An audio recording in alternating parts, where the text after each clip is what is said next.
Hey guys, today the talk is made by Stark. In this video we gonna see some characters in Demon Slayer related to Japanese real mythology.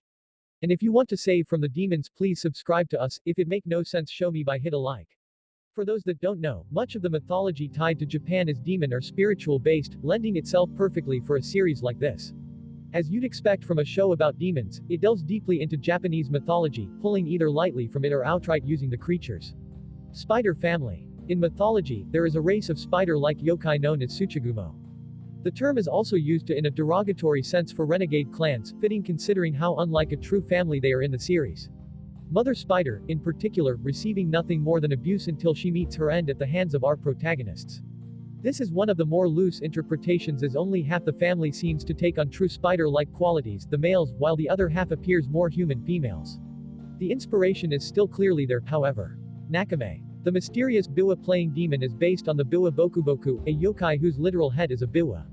While Nakame doesn't have that appearance, for obvious reasons, it'd look ridiculous, she shares much of the yokai's personality traits. It's said to be ambivalent and seen calmly plucking its strings within a tatami room. Sound familiar? That's the extent of what Nakame does throughout the entire series, acting more like a gatekeeper than an actual character.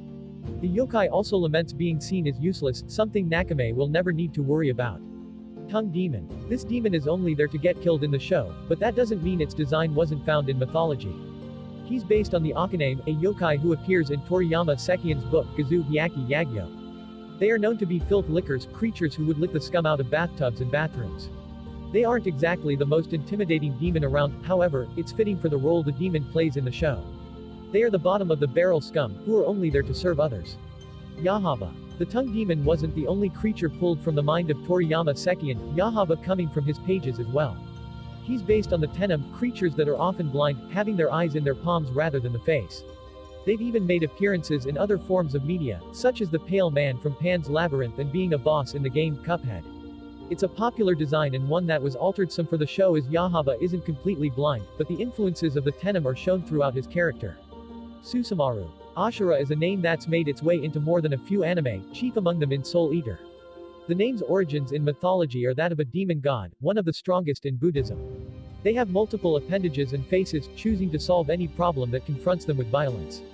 They look down on anyone weaker than them, just as many of the demons in the series do, always seeing themselves as superior. Some of that doesn't fit Susumaru, who is more playful than most demons on the show, but her transformation is a spitting image of what many Ashura look like. Kokushiba. Most of the characters on this list only have the appearance of gods or yokai, but Kokushiba is one of the few who has his backstory tied to Japanese mythology. His character's arc is very akin to Tsukuyomi, one of the three noble children of Izanagi and Izanami. He is the god of the moon, tying directly into Kokushiba's breath style.